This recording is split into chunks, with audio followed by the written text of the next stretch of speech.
Alright, we are back in the basement today.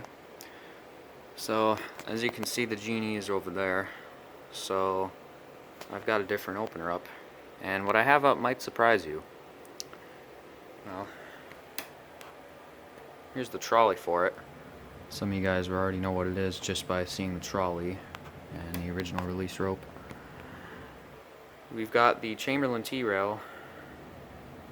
And if you're wondering what I put up,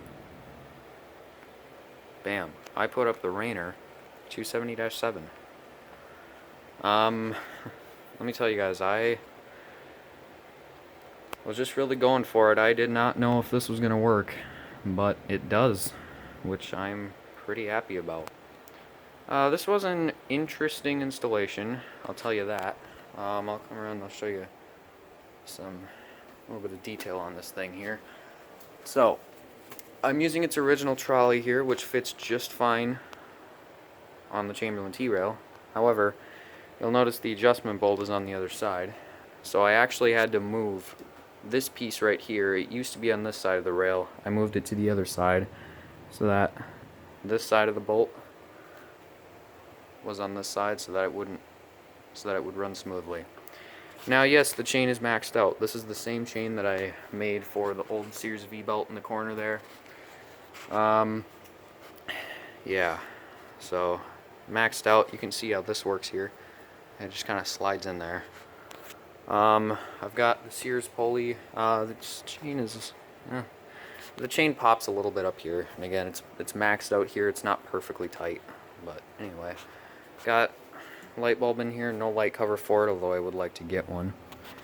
Up top here, we've got our two sprockets and our force switches with the spring-loaded force. I did have to drill a hole in this rail. I did that a while ago actually, but I did have to drill a hole in this rail so that this would fit. By the way, if you're drilling a hole in the T-rail, don't do what I did and just basically eyeball it, because that's what I did. It lines up just fine, but I really should have measured, which is what I'm going to be doing next time. I have to cut down the worse, drill through a T-rail, which hopefully won't be soon. So, yep, got my back hangs there.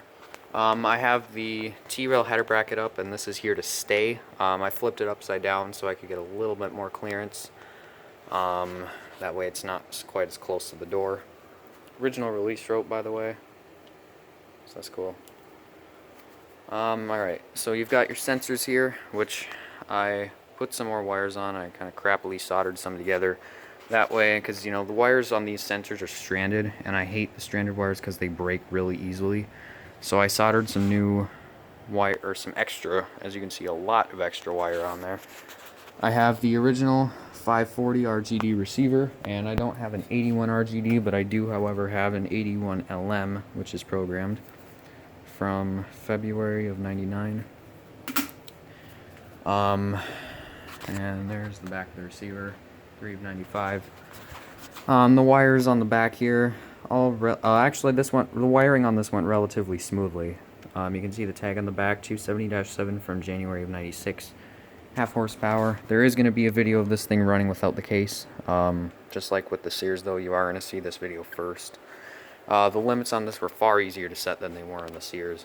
So, alright, the wall button I'm using is this Moormatic button, which, yeah, oops, I had a little accident. I wasn't paying attention when I screwed it down and I kind of cracked it.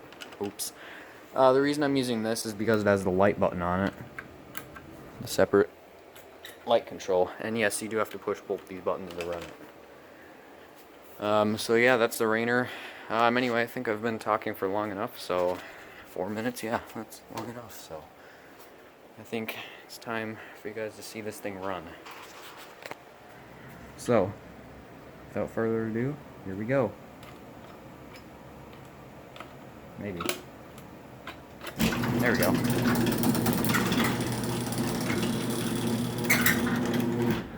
It's actually pretty quiet. And yes, the chain does drag, and again, that's because it's maxed out and the chain's just on the verge of being too long.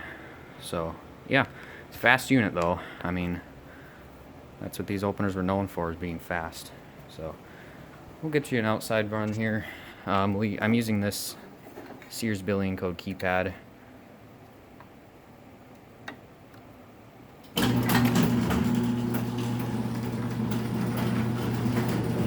Hear that popping? That's the chain up front. Right back up.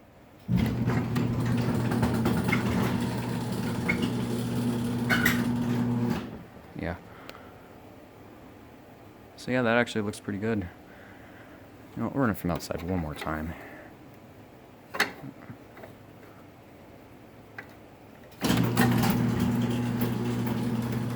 You just see how fast that moves.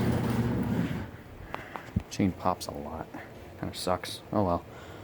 I'll get a roller for the front soon enough. I start work on Monday, which is in 2 days. So.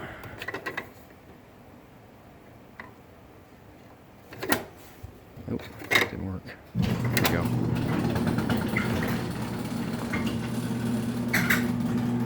So yeah, runs pretty well, I must say. And on these sensors, you can see this is the receiving eye. If you block it, the light turns red. Something a little better to block that with. Just use a paper towel roll, I'm guessing.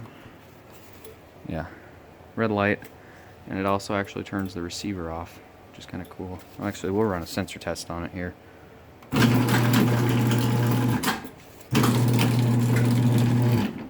that works. Alright, so yeah, and I didn't want to mount this to the back of the opener because it would have made a lot of extra noise. And I have a transformer for this to plug into the side, but it didn't seem to work on this. It worked on my 850 LM, but not this, so I don't know if this takes different voltage, but kind of disappointing because that would have meant less wires, but oh well. Alright, we'll run this down one more time here. Using this, by the way, this works just like the old Sears buttons where you gotta hit both of them to run the door.